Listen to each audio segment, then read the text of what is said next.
It is EA though. Yeah, It's like they got a lot of properties. They got, it is biggest. I mean, it is the owner of all the sports IPs pretty much. So like, I mean, NBL, NHL, MLB. It's definitely worth that NCAA. much. I think it's just crazy to see that like it's just going Arab now. So they're buying up everything, but maybe it could be a good thing. Maybe we can actually get some creativity back in there. Because I grew up in the heyday where everybody every IP was a big risk. Yeah, I think gamers are eating great right now. I think like just in terms of what is coming out, what has been coming out, and also like this next year we're gonna get like GTA 6. So it's gonna be we're like not slowing down for the next year or so, and that just means in probably 2027 going into 2028 we're gonna go back into that like drought again. We're gonna get like that cycle of games, where it's just like nothing good comes out for the next like 4 or 5 years after this next year. Yeah, well, it's tough to say because it's like because with the way technology is and AI has been escalating, there's $500,000, or we're not going to pay for your you don't have to worry about paying for the engine to buy it. So it's like you can develop this right there. Unreal 5 is huge, by the way, too. Oh, so I know. These indie devs can do anything now. So it's like, maybe we just stop. And when you buy the SDK for Unreal 5, you're talking millions of dollars. And if you're able to we'll give you a 1 year lease to develop in it, and we'll charge you half rate or whatever the case may be. Yeah, and just kind of go from there because it's like we need some creativity again. Yeah.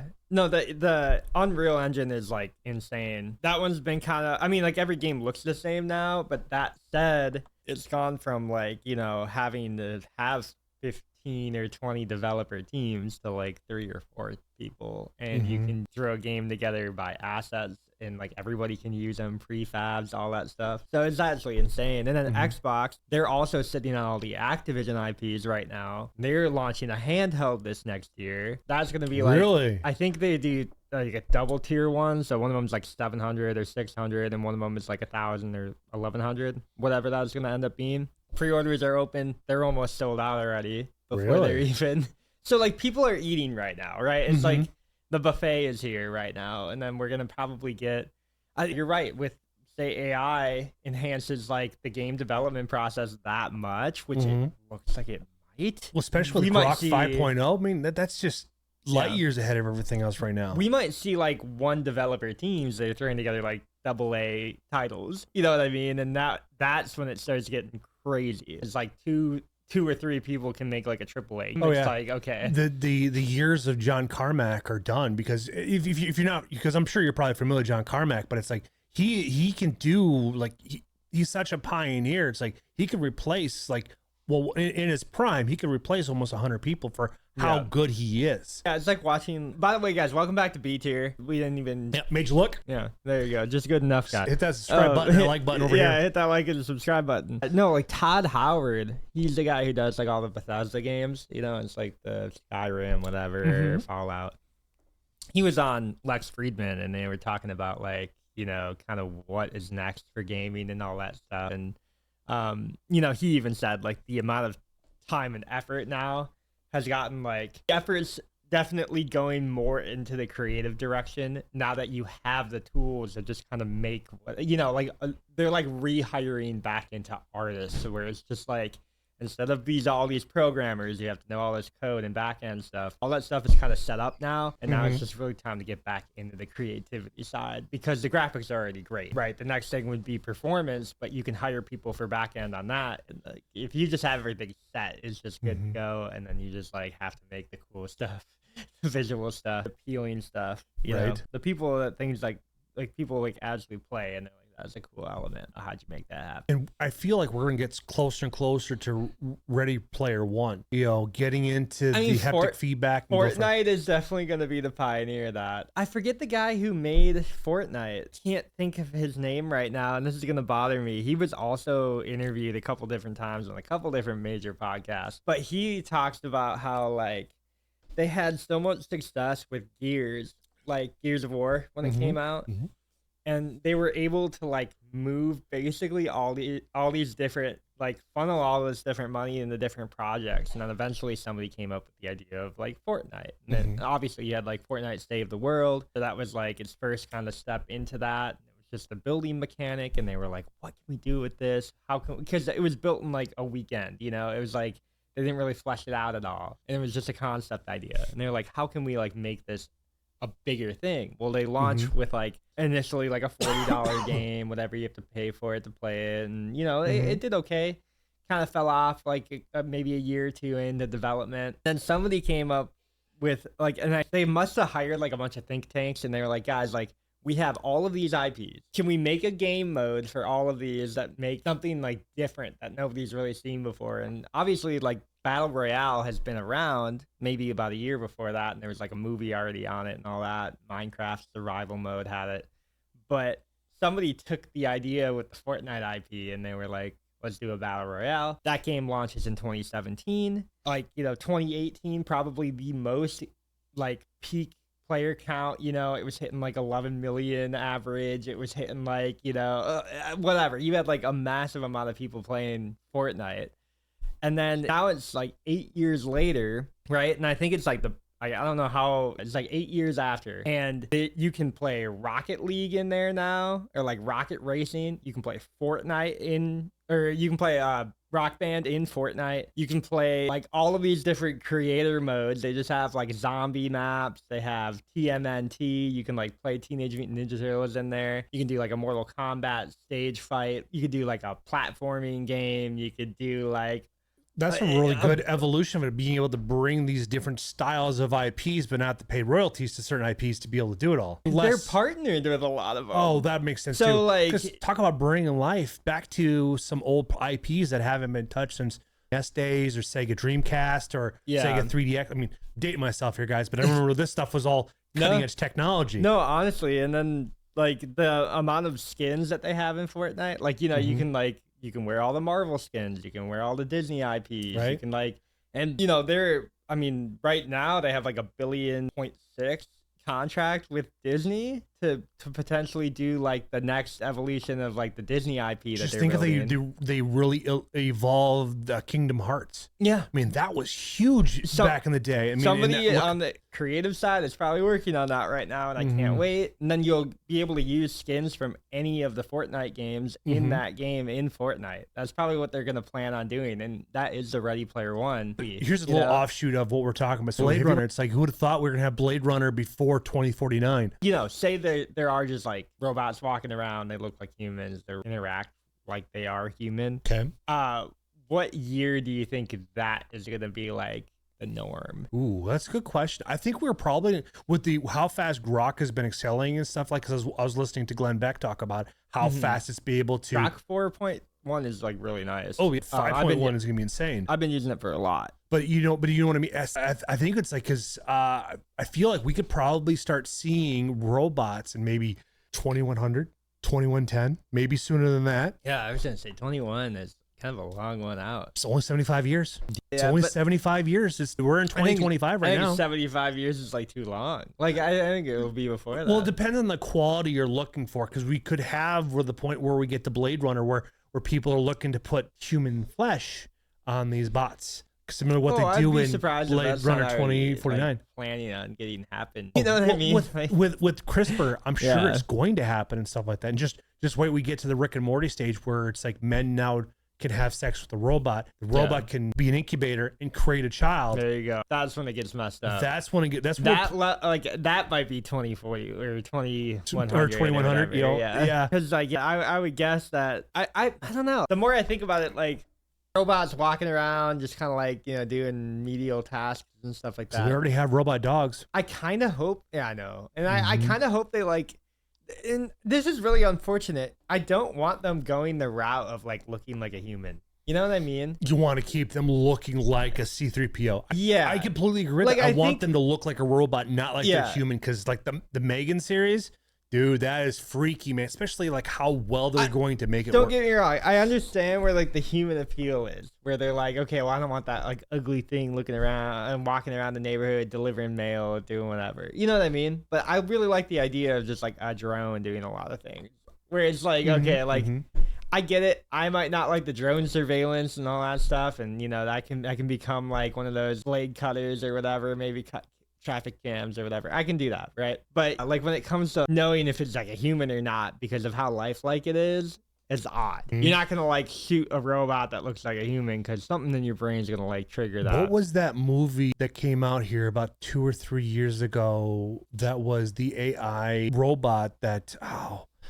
Ex Machina. Yeah, Ex Machina. That is scary because that's one of my favorite movies of like all time, dude. It's solid. It's It is so a good movie. But It's far better than the Blade Runner 2. So Yeah. it's like that is what makes things scary, because that AI bot, when she was to leave the island and hop on that spoiler alert, hop on the helicopter, yeah. bro, like Yep. that is He gets out. Yeah. And that movie too, it's like, you know, obviously he's like the super rich guy who's like, you know, cracked AI and like allowed it to do all the things that a human will experience and all that. He like programs 6 or 7 like lady robots. He just has them as sex slaves pretty much the whole time. But I think that's what's gonna push the development in it, is the sexual component of doing that. And we've like, you know, humans, unfortunately, I mean, sex sells. Who's buying it? We are. But that's always why, like, the argument of like the phone has gotten bigger, right? Where it's like the phone gets bigger because you can watch porn on it now. It's just absolutely massive. Yeah. But I do like the features that I can, don't edit get me more wrong. on it. It's like, don't get me wrong, the speed, the processing, like everything has got. I mean, what they always make the argument where it's like, okay, this has more cell phone power now in this than the computers did that sent the thing to the moon, right? Like where. Dude, I remember my first desktop had 3 gigs. This has a 512. This comes in cycles too, because like we're seeing now where you will open up a tab on Google Chrome and you won't even like search yet, and it'll already be using like 300 megabytes. And that used to be like, that's unbelievable. You know what I mean? Like you might only have a 4 gig RAM machine and you're using, you know, 1/10 of it to just run a non-clean, like a clean search window with nothing on it. And that is wild. So like, I hope that they figure out the efficiency stuff, especially when we're talking about like performance issues in gaming nowadays too. It's like Borderlands 4 comes out and no computer can run it because of how much processing they're putting into it. There has to be a balance. And I think it'll end up balancing out at some point. Do you think that's why we've seen a surge of consoles over PCs? Or I really don't know, since I'm not in the gaming realm anymore. Yeah. Do you have a rough estimate of between the consoles and the Ds? No, I mean, PCs are cheap. I think people just outprice them because they're like, oh, I need like the best of the best, and I'm gonna have to buy this and that and the other. They look and get at the best investment because CPU, best GPU, and like, all that. Ryan, I have a friend of ours. He wants to drop like $4,000 into a machine, but but then again, last computer lasted him over 10 years, and the reason why he's upgrading is because his computer doesn't support Windows 11. So, but that's his train of thought. But now keep in mind, he doesn't have a wife, he doesn't have kids, so it's like he has all this extra fun money to spend. So like he wants to go big so it can last him a longer arc of time. Yeah, I mean, granted, like a GPU, if you're actually like using it every day, which by actually using, you're going to be running like the heavy end programming. No one's doing that. No casual users. That's what I'm saying too. It's like like for me, I wouldn't go that big. I would go to like whatever game that I want to play that runs really, really effectively on it. Like right now, the one that really has me turned on is the new Doom one, where it has the Dark Ages. Yeah. That one really excites me because it's like I've been playing Doom since the 90s. So it's like you can play it here if you want to. I have it downloaded and all that. Well, it's just like it's. I just need to get I have a Steam engine, but it's like I just don't want to. I want to play it, Xbox but games. it's like I don't want to spend the membership fee for $20 to buy Games Pass is $20 a month. But it's like if it doesn't work, you get like. But if it doesn't work, I know it's like I'm out $20. But it's like it is what it is. You can try it once and see if it works. Well, that's what you can get all the new CODs too. You can always log into your account, and if it works, then it's like sweet. Then I will justify logging in and creating my own account. I get that. But if it doesn't work, well, then I found out by saving myself some money. But it'd be cool though. Maybe we could look at some of the lower processing ones to see if it would work out. Yeah. No, I think, you know, like if you're like a general user, say you are just really like, okay, gaming, right? Gaming is, yes, like your GPU is used, but it is not to the extent of like, okay, working on a CAD program where you're like literally or using or Photoshop stuff. Or using my 3D Max. Video editing takes up way more than processing would for a video game. Isn't that incredible though? But it's like, it's so much data points, because like whenever I compile, when I pull the videos out of podcasts and I put it into my programming and stuff like that, it's like I can't do a thing until it's done. That could take 2 or 3 hours, which is still not bad when it's still cranking out 1080p at 60 frames a second. That will more than likely survive the next decade. Oh, for sure. Like no problem. Oh, that's exactly right. That's why for myself, the problem with uneducated gamers, they're like, oh, I need the best of the, like I need a 5090 Ti, 5800. It's gonna have it's gonna have 12 gigabyte VRAM, DDR5. It's gonna have like all this stuff, and you're like, okay, actually budget that out, because I'm gonna tell you right now, a 4080 will probably last you the next 7 or 8 years, because it's already ahead of the current gen anyway. So like, upgrade your card later if that's really going to be what it is. Buy a really nice motherboard that is maybe under 200, because that is something about PC gaming, is like when you build your own PC, you're gonna appreciate it way more, and you're gonna you're gonna have way more respect for PC gaming in general. 100%. If you go out and buy a pre-built for $1,500 or $1,000 or whatever, like you're not gonna know how it was made. You're not gonna care. That's fine. And I honor that just as much. Like, you're getting back into PC gaming, which means you're not paying for like every single online service. Because something with the consoles right now is like, my Xbox, I need to have like Games Pass on there to play online. On PC gaming, as far as I'm aware, and for most games, you do not need that yet. And I don't think they're ever going to add that. Well, what about Steam? I know Steam was always popular. Steam is still around. Steam on my phone, but and they've been so adamant about never doing like a monthly charge. You know what I mean? Like they're like, save your money for like cool indie games, and we'll try to support you guys as much as we can. And I think that is the right attitude to have, to be able to bring that culture and keep it thriving. Because that's how you eventually make your name for yourself. Because there's probably kids out there that are 10, 15 years, or like 15, 16, 17 years old. Like they want to break into it, but they don't see the money for it, or they feel like they don't know where to begin. But at least if like you have a program that's willing to back you, and at least like provide you some tips and tricks, that's where you're going to get that longevity. Because like that's how you build loyalty. Because like people remember that when somebody gives you that well, here's a like whatever fee could be, like, here's 6 months for free, try this out and see if we can make it happen, and we can go from there and make it a negotiable. That's why they really provide good deals for students. And if you sign in with an EDU account, you get all those like benefits, and they know that. And I think it's like a word of advice for, I guess, like any new PC gamers or anything like that. If you guys are like worried about getting in, because it's too expensive, or because it's like, it costs too much, and you're scared that you're gonna break a PC when you build it or whatever, what I would probably recommend doing, and this is only because right now Xbox, like, this is a perfect example. Xbox has raised its prices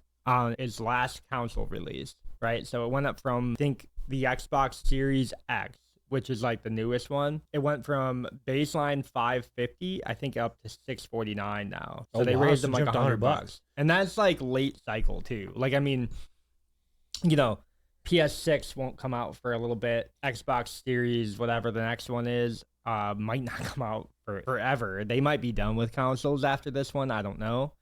They're jumping into handheld now. They're probably going to see how that sells and then go from there. Microsoft has never been good with handhelds. Look at their cell phones. Their cell phones were overpromised and definitely delivered poorly. Yeah, no, and right now I think the Microsoft Zoom, for those who know that.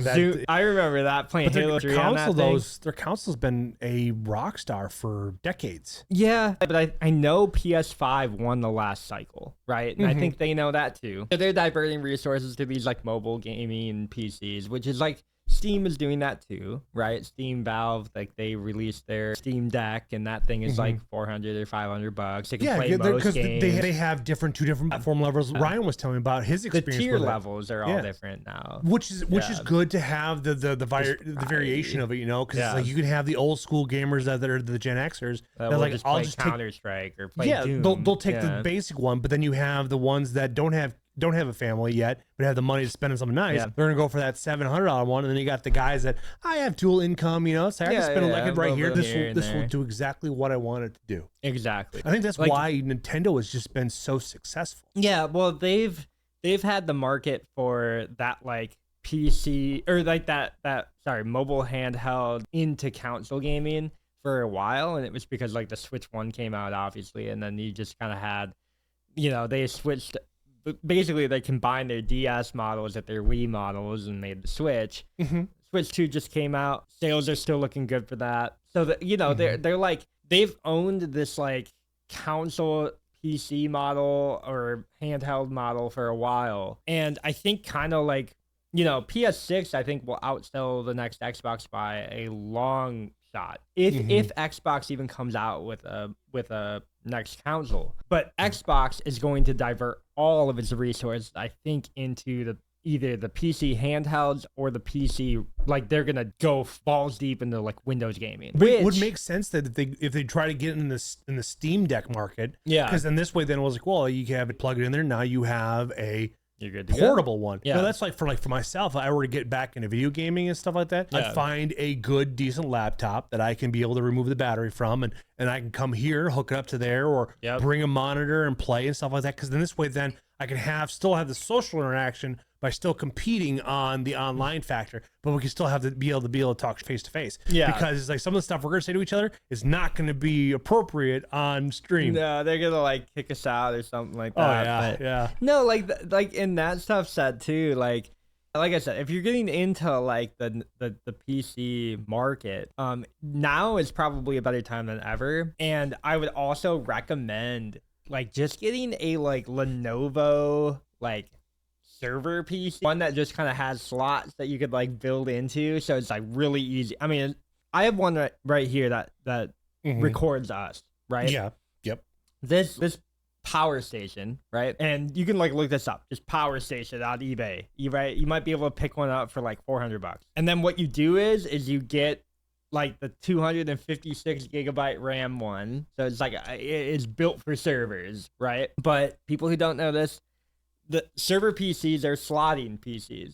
So you can just plug in cards and like, you know, switch stuff out, and it is so user friendly, and it's like not an issue at all. You can look up one video and you will pretty much get an idea for exactly where a video card will go into, because the labels for them are like on the motherboard and they're massive. You cannot miss them, right? It's like it'll say PC Express, and that's like a PCI like card. Whatever you can put there, you can put there. But then again, like cards, the folks that are going to be getting into those power banks, those powerhouses, are folks like yourself that really know how to maximize it. I mean, yes, definitely. But say you can get like, okay, you buy a graphics card, like not used, don't buy a used graphics card, but buy like a full graphics card for like $400 on Amazon, right? Or you know, Tiger Express, whatever.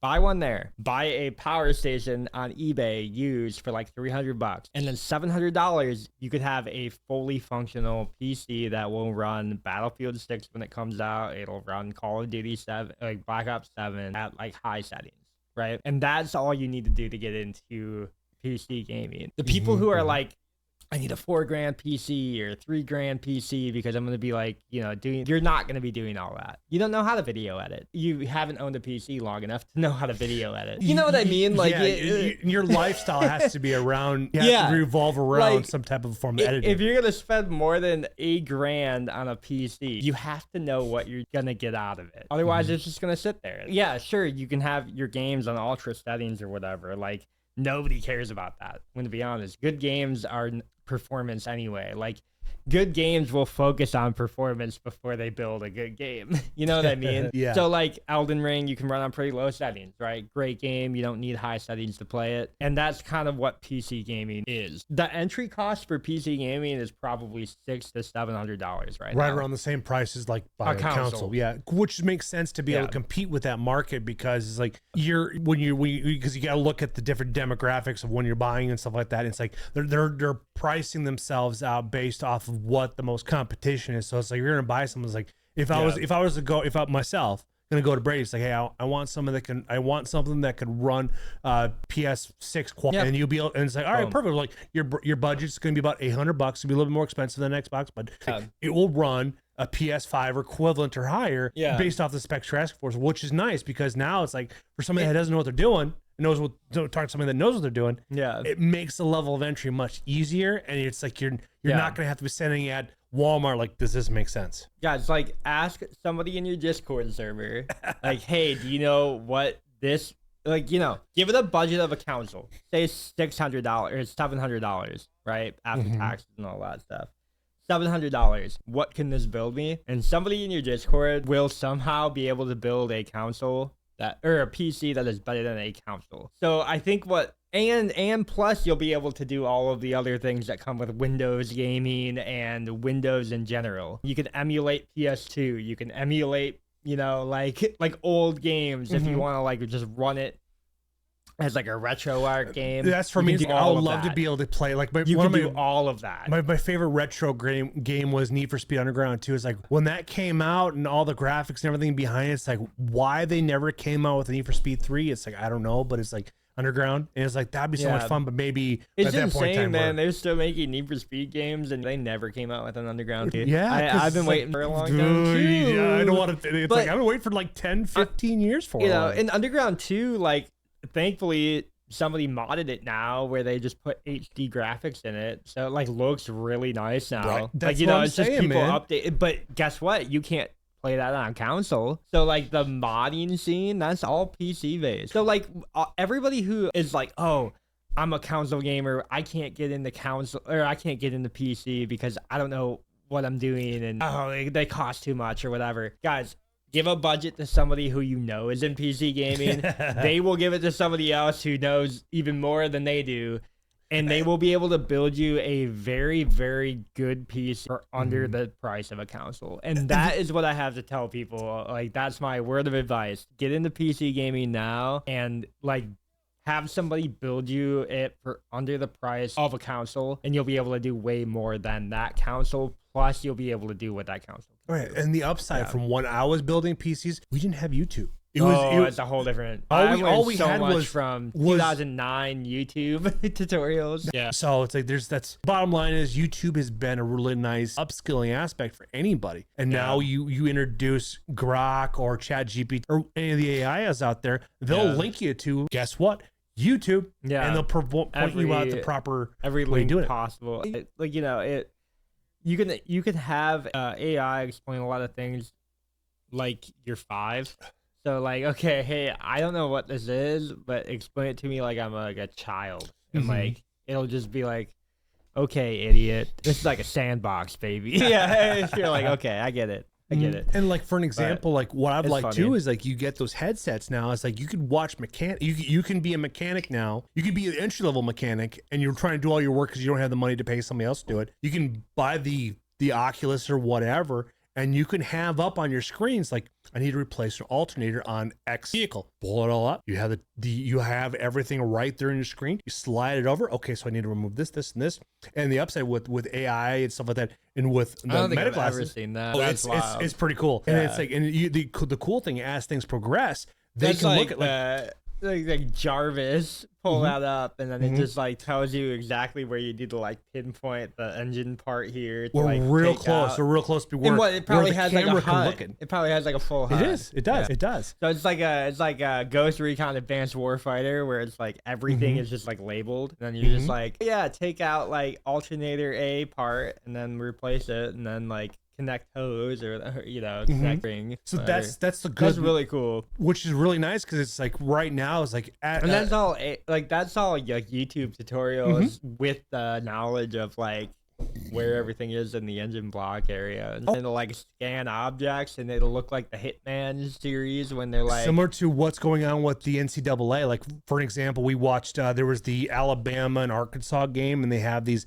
meta helmets, stuff like that. You're only supposed to use these in practice. So it's like we're going to see that transition. Balance. Everything's a balance. Yeah. No, that's insane. Like, I mean, I know you already know this too, but like militaries are using that for like prediction models on like when people are going to move and all that stuff. At what point do you think AIs are going to know that we're using them for that?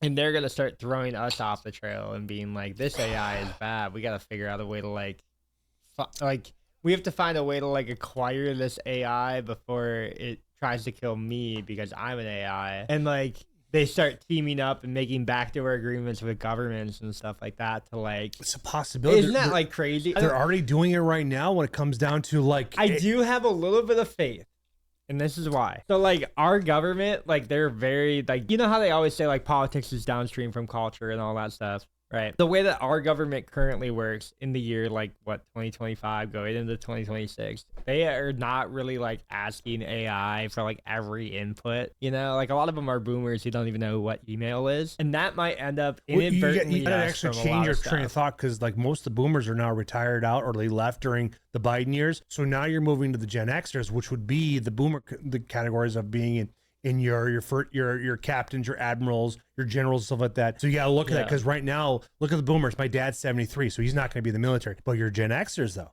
Your Gen Xers are between 55 and 65. And so they're going to be right in that spectrum right there. Then after that will be your millennials. So that's where you have to change I'm scared for the millennials in power. We'll see what all happens, because this is the generation that came up with participation trophies. Zoomers have to take it real quick, because that's really going to be the only savior, I think, for us. You know, and it's like, and speaking, like I can actually speak on the whole aspect of the military. It's like during 2020, 2024, mass exodus. I mean, we're talking huge tens of thousands of people leaving because of what's going on. Now, underneath the regime change, underneath Trump, we're having tens of thousands coming back up. And it's not just the 17, 18-year-olds. This is the 25, 35, 45s getting back into it, because now they're trying to get away from the DEI and supporting, or like trying to have the military pay for mental health issues. Yeah.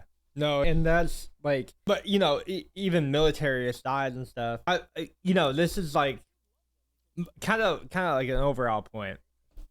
I'm just happy that people are not like constantly consulting AI. So like this is kind of funny. Like the last, I don't know, maybe 6 months, we thought like everybody probably thought on like the internet that like, oh, like AI is gonna take over everything, right? Where it's gonna be like, okay, you're gonna have no job, and oh, you're gonna have like no anything. Right, everybody's going to be like, AI is going to take over every single job. And kind of what we've seen with the last like ChatGPT updates and all that stuff is that like people are not consulting it all the time anymore, because it's not that smart anymore. They like dumbed it down with the last update, and everybody can see that, and everybody can recognize that. And whether that was on purpose or not, I guess is up for debate. But I think personally, like, you don't give in too much to like the problem with like, and this is what I had an issue with for a while, was that it would like confirm your bias every single time. It would always tell you that you're doing great and that you're always like the most brightest person in the world or whatever and all that. And like some people fell into that, and there was like a psychosis trip for that. And I feel like a lot of people who like were like, okay, what are you doing? You also have ones that were people away from that realize that they try to use ChatGPT as, oh, your husband's cheating on your wife's cheating, like the amount all of that stuff is wrong. And but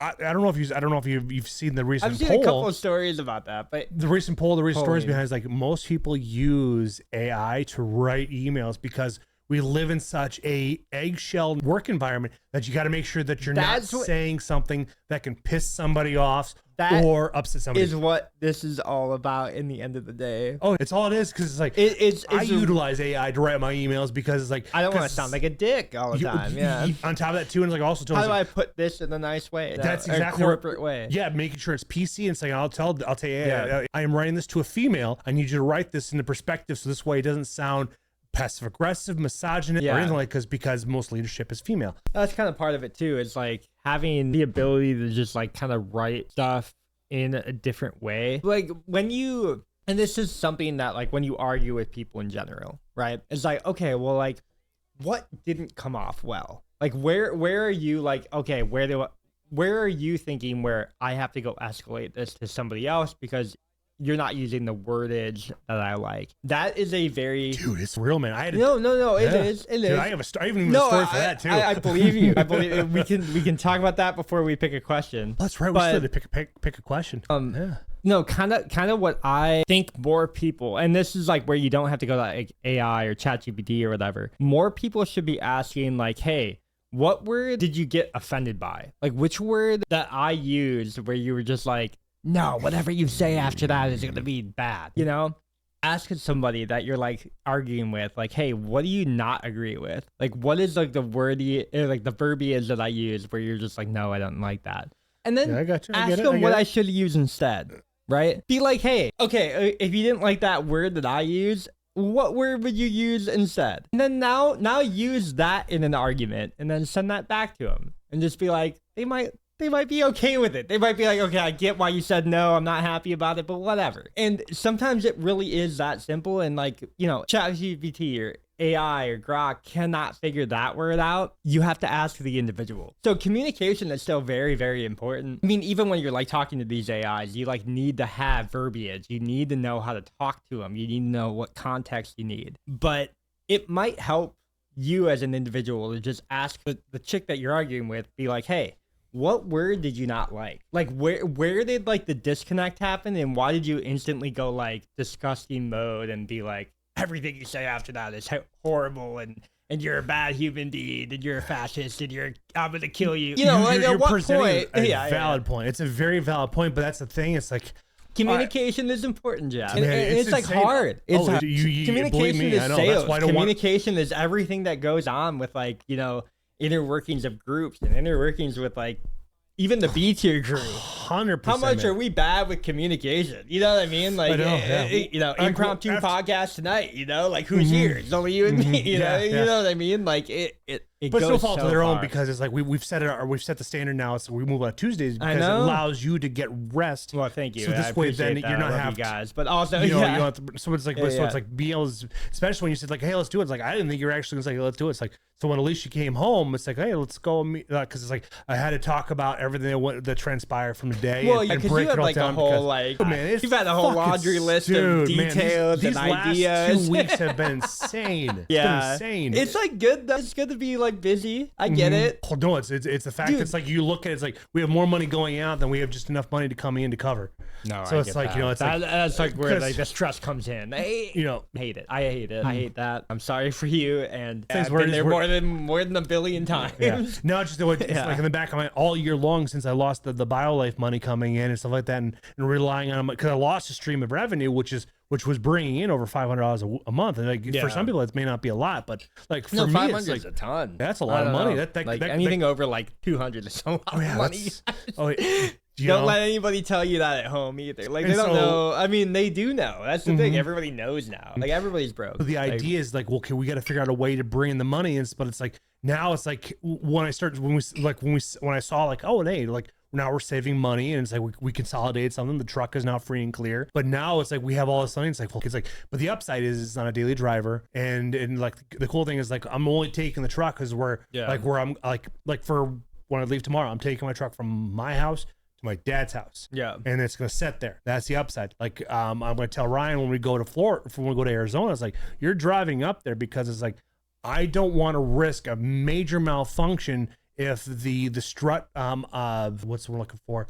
The strut tower goes sideways. And it's like, cause as when you start paying attention to what struts and shocks and do and stuff like that, and all the things that go involved in it, you hit the wrong button. That can send your ass end into a tailspin where you can collide into somebody else's vehicle, into the guardrail, into someone else like that. I can't get mad at it. Take a question from the hat. I could get mad at it, but I won't. Yes. What are you gonna do? Because you're not a cop. Do you want like a water at all? I'll take a water, but we don't have to do it right now. We can continue with the conversation. We're already at 55 minutes. But are you sure you don't want water before you answer this very, very important Btier bowler hat question? I'll be all right with it. What if you're the NPC and everyone else knows it? Damn. This is a rough one. And That's this is a tough question this right is there. the exact question that you and I would have to answer on this podcast. Of course. Well, even with Phil was here, Phil would have to answer. Even when Brad was here too. The Btier bowler hat question. Okay. Man. What if you're an NPC and everybody else knows? I mean, for me, it'd have to be post psilocybin, where it's like I was rooting for the Democrats and rooting for Obama and stuff like that, and rooting for like, hey, I need to get the newest vaccine because even though I don't need it, I need the blue pill. Yeah. No, that's a crazy one because like the individuality behind like taking the red pill, right? That's like what that whole thing is about. Is like taking individual responsibility for like the group's action. What if you were the NPC? Okay. So if I was the NPC, I wouldn't know it. Yeah, that's the upside. Yeah, but everybody else does. Okay, sure. Hopefully, I would provide like good dialogue. That would be like my thing. So if you come to me, you're gonna get a question that is like AI generated to like be different every single time you ask. Okay. So like, okay, you might come up with me with like a new question every time. You know how like if you go to a town in Skyrim and you're gonna ask somebody something and they're always gonna repeat the same dialogue? The NPC option of me would be you always are going to get a different question about your own personal life, or like something that I might have heard from the news, or you're going to get like a different thing, right? You're never going to get the same thing one time. And, you know, talk to me, I guess, and you'd probably realize like, hey, you will get a different podcast every time you talk to me, right? Or every like hour that you talk to me is going to be something different. So that would be my idea as an NPC. If I didn't know I was an NPC and you knew I was, you come to me and it'll be a different answer every single time. It will never be the same answer one time. But it'll always have the same source code from the original question. Yeah, It's like all you're doing is just changing the response. It would be me. So like you're gonna get like an answer from like my personal life. Well, which if I'm an NPC, I'm not living, but you're gonna get an answer that is Brady, right? Yeah. No matter what you say, it's gonna be like a Brady coded question or an answer. But it'll be different every time, and it'll always advance the player character into their life, and like it'll move them forward regardless of me being an NPC.